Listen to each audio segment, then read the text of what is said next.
A very good morning, friends. Today we will discuss about an important topic for university examination and also an important topic for entrance preparation, that is acid-base balance. Today we will discuss about important aspects of acid-base balance or general concept of acid-base regulation. There are some terminologies for acid-base balance. The first one is the pH. pH, it is defined as it is negative logarithm of hydrogen ion concentration. That means if the hydrogen ion concentration increases, pH decreases, that leads to the acidosis. The normal value is 7.35 to 7.45. If it is less than 7.35, it is acidosis. If it is more than 7.45, it is alkalosis. The pH, it is inversely related with the hydrogen ion concentration. Then next terminology, that is acid. Example is hydrochloric acid, carbonic acid. These are the acids. This HCl is known as strong acid while carbonic acid is known as weak acid, because HCl donates proton, that's why it is known as acid, and it ionizes completely. So it ionizes into H positive ion and chloride ions. While H2CO3, it is known as weak acid because it ionizes incompletely, it dissociates into H positive and bicarbonate ions. Because of incomplete dissociation, it is known as weak acid.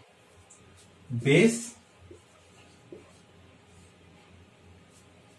this acid, they donates protons. Base, they accept protons.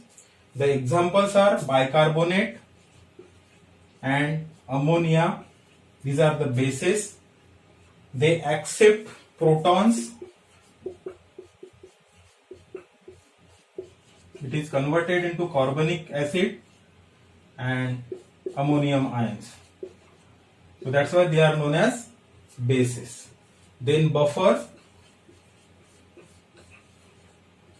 solution which resists the change in pH, resist the change in pH. These are the solution of weak acid and its strong base, or weak base and a strong acid. They resist the change in pH. The gram of acid or alkali required to change the pH of 1 unit of 1 liter buffer solution is known as buffering capacity of that buffer solution.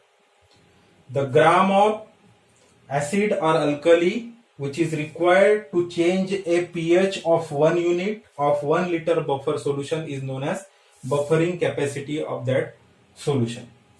So pH, acid, base, buffer, then alkali reserve. Alkali reserve means it is a bicarbonate concentration, that is 24 millimole per liter.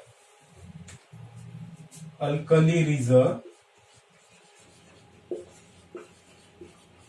it is a bicarbonate concentration, that is 24 millimole per liter. To overcome the acids which are synthesized in our body is known as alkali reserve. It is 20 times higher than the acid, that's why it is known as alkali reserve of the body, that is bicarbonate concentration. The normal value is 22 to 26 millimole per liter. Then pK value means it is a pH at which acid is half ionized. It is known as pKa value. The salt to acid ratio is 1:1. It is known as the pKa value.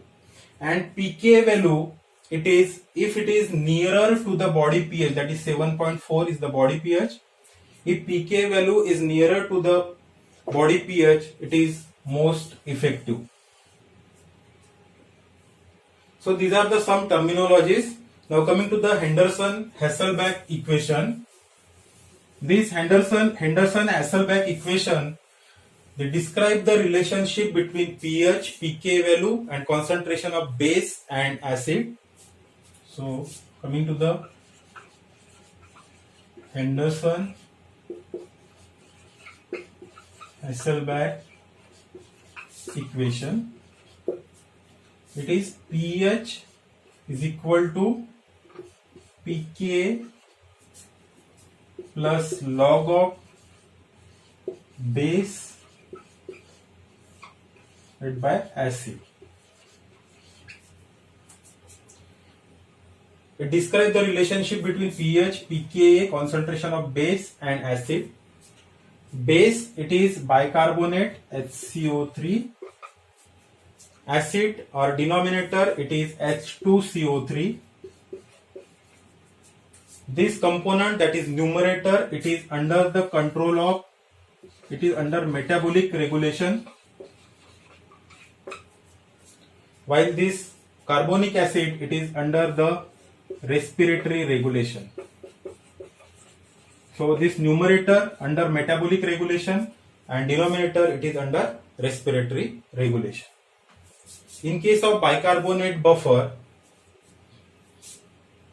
the pK of carbonic acid is 6.1 plus log of concentration of base, that is 24, divided by concentration of acid, that is 1.2 millimole per liter.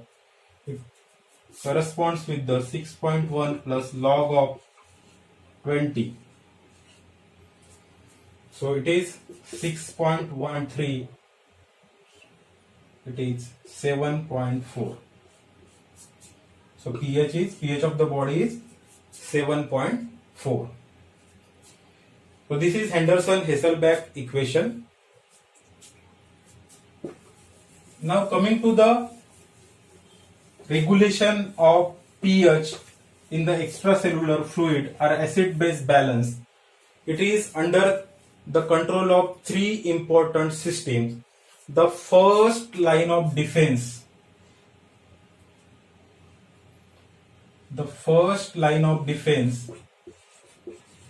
are the system which acts immediately. It is a blood buffer.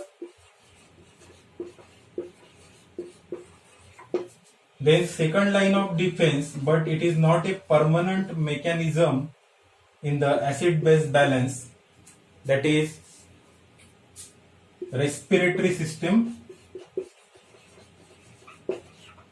And third line of defense, but it is a permanent mechanism, it is a renal mechanism. So first line of defense or the system which acts immediately after acid-base imbalance is the blood buffer.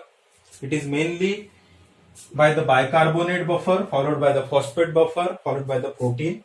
Then respiratory mechanism, the two mechanism. First one is the hypoventilation and hyperventilation, and second one is the hemoglobin. And renal, it is by the four mechanism. So we will discuss one by one. Coming to the blood buffer system,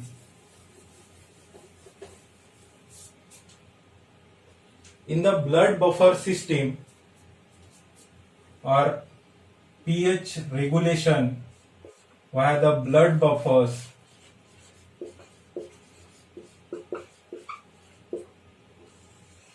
the first one is the bicarbonate buffer. Second one is the phosphate buffer.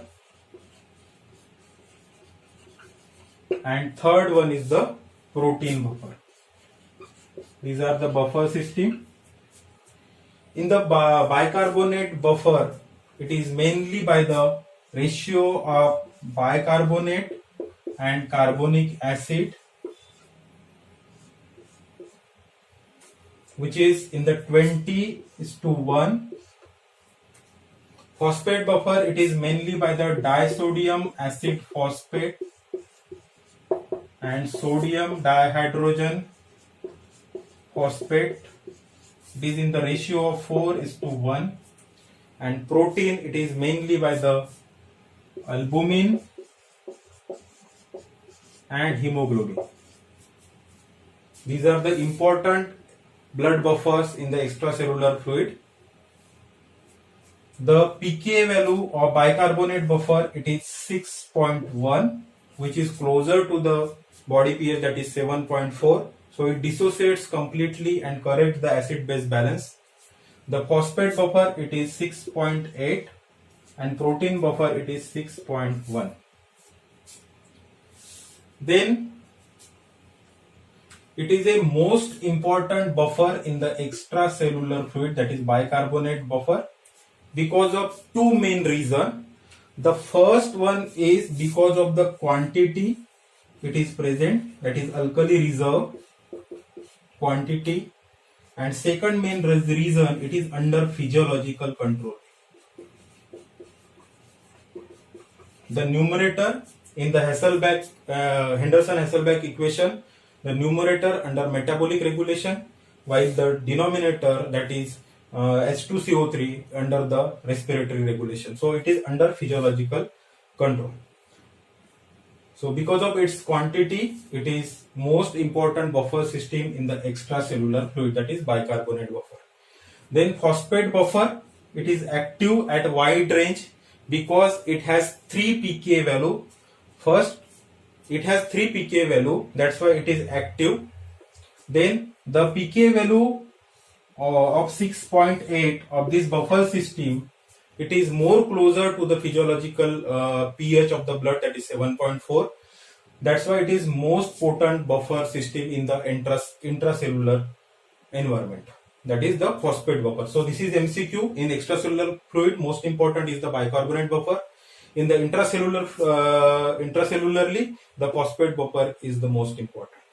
Then in protein buffer, it is mainly due to the imidazole, histidine imidazole group, it is active. The pKa value is 6.1. So these are the three important blood buffer system which is responsible for maintenance of pH in the extracellular fluid. Now coming to the respiratory regulation, which acts immediately, but it is not a permanent mechanism to correct the acid-base balance, that is respiratory mechanism. The first respiratory mechanism, there are two ways by which respiratory system acts. The first one is the hypo and hyperventilation, and second through the hemoglobin. These are the two mechanisms. If there is acidosis, means if the pH is below 7.35, means acidosis, the lungs will blow out CO2. So lungs will blow out CO2. Due to the exhalation of CO2, there is decrease in partial pressure of CO2, which represents the dissolved carbonic acid, that is decrease in the carbonic acid.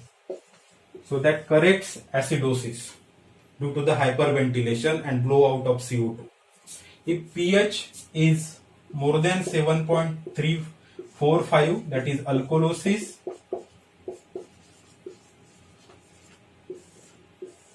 means there is decrease in partial pressure of CO2. In that case, body or lung will retain CO2, that will increases the partial pressure of CO2. That means there is increase in the dissolved carbonic acid level. So that will correct the alkalosis. This is the first, by hypoventilation and hyperventilation. Then through the hemoglobin, at the tissue level, what happens? There is generation of carbon dioxide at the tissue level. So suppose this is the tissue level. At tissue level, what happens? There is generation of CO2 which combines with the water to form carbonic acid, in presence of carbonic anhydrase. This H2CO3 is dissociates into H positive ion and bicarbonate ion. So there is generation of bicarbonate. Then this acids, it is acid which is generated here, it is neutralized by the hemoglobin. So hemoglobin combines with the H ion to form H hemoglobin. This is at the tissue level. But at the lungs, where the oxygen saturation is much more, this hemoglobin combines with O2 to form hemoglobin O2 and H positive ion. Then this H positive ion combines with bicarbonate to form H2CO3. This H2CO3, it dissociates into CO2 plus water molecule. So this is the two mechanism by which respiratory regulation acts or respiratory system acts, by the hypo or hyperventilation, and second through the hemoglobin. Now third and permanent mechanism or third line of defense in the acid-base balance, that is the kidney or renal system or renal regulation. It is active by four mechanisms. So renal mechanism, it is active by four. The first one is the excretion of H positive ion. Second, reclamation or recovery or reabsorption of bicarbonate. Third, excretion of titrable acids. And fourth one is the excretion of ammonium ions. So these are the four mechanisms by which kidney act. It is a third line of defense and it is a permanent mechanism for acid-base regulation. The first one is the excretion of H positive ion. So this is mainly in the proximal convoluted tubule. This is the proximal convoluted tubule. It is cell, renal tubular cell. It is tubular lumen.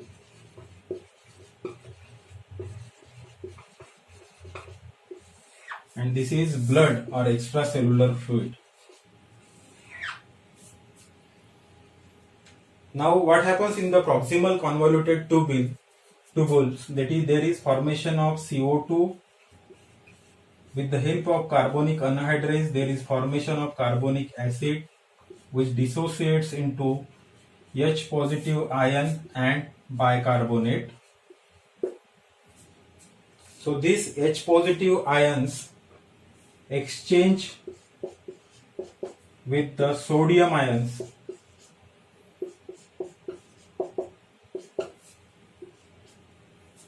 and this H positive ion excreted into the urine. So first mechanism is the excretion of H positive ion. Simultaneously, this sodium along with the bicarbonate absorb into the blood. So there is formation of bicarbonate and excretion of H positive ion, means excretion of acid, conservation of bicarbonate. So this is the first mechanism by which renal system act, that is excretion of H positive ion. Now coming to the recovery or reabsorption of bicarbonate, that is bicarbonate reabsorption or recovery. In this, what happens, there is this bicarbonate get filtered directly to the glomerulus into the tubular lumen. Okay, this bicarbonate combines with the H positive ion to give carbonic acid, which dissociates into CO2 and H2O, and it get reabsorbed according to the concentration gradient. So there is no net excretion of H positive ion in the reabsorption of bicarbonate. So there is this glomerular filtrate, which is into the tubular lumen in the proximal convoluted tubule. This bicarbonate combines with the H positive ion, lead to the generation of carbonic acid, dissociates into CO2 and H2O, and on the basis of concentration gradient, this CO2 diffuses into the proximal convoluted tubular cell, which broken down, which lead to the formation of carbonic acid and bicarbonate and H positive ion, and it into the blood. It comes into the blood with the sodium ion. So this is the second reabsorption of bicarbonate. Now third, that is titrable acid. Excretion of titrable acid. In this mechanism, remember, for this all four mechanism, this side of diagram is same. Only this side will change. Okay. Now for the last two, it is in the distal convoluted tubule or collecting duct. What happens in the distal convoluted tubule? This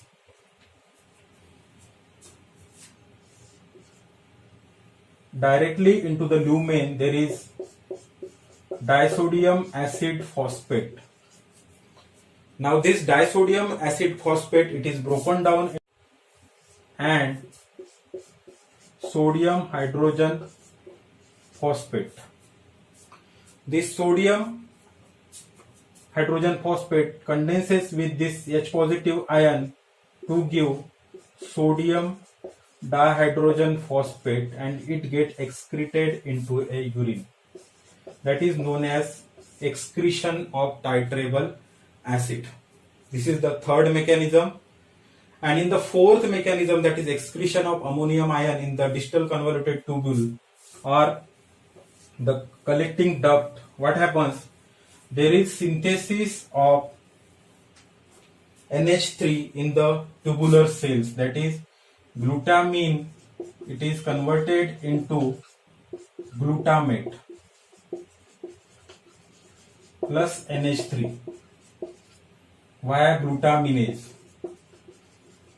Now this NH3, it comes into the tubular lumen, combines with the H positive ion, there is formation of ammonium ion and it gets excreted in urine. So these are the four different mechanisms by which renal system acts. The first one is the excretion of H ions, second recovery or reabsorption of bicarbonate, third one is the excretion of titrable acid, and fourth one is the excretion of ammonium ions. Now coming to the in short discussion of acid base disorders, there are three main parameters in the acid base disorders. The first is the pH. The normal range of pH is 7.35 to 7.45. If it is below 7.35, it is acidosis.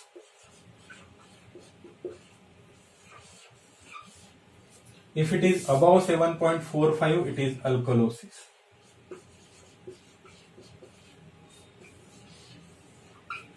Now second best parameter in the blood gas analysis is bicarbonate level. The normal concentration of bicarbonate is 22 to 26 millimole per liter. If there is decrease in the bicarbonate, it is metabolic acidosis.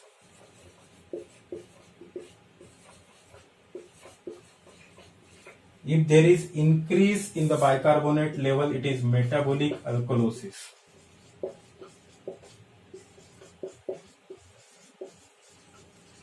Then third parameter is partial pressure of CO2, which measures the dissolved carbonic acid concentration.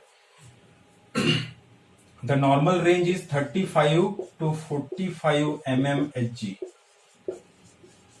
If acid increases, it is acidosis. If partial pressure of CO2 or carbonic acid increases, that indicates respiratory acidosis. If carbonic acid decreases, it indicates respiratory alkalosis. So these are the three parameters: pH, bicarbonate, and partial pressure of CO2. Now look, the parameter which corresponds with the pH,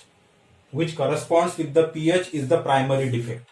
Means if there is decrease in the bicarbonate level means acidosis, and decrease in the pH means acidosis. If pH is decreased and bicarbonate level decreased, it means it is a case of metabolic acidosis.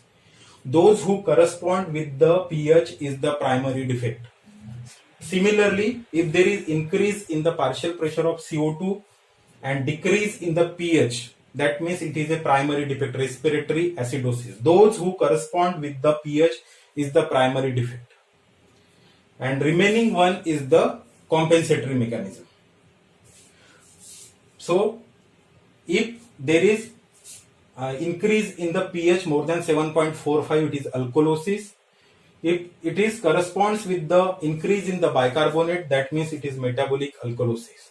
Or if it is corresponds with the decrease in the partial pressure of CO2, it means it is respiratory alkalosis. And remaining is the metabolic compensation. In the next video lecture, we will discuss about the different disorders of acid-base balance. In that, we will discuss thoroughly with the metabolic acidosis, alkalosis, respiratory acidosis, and alkalosis.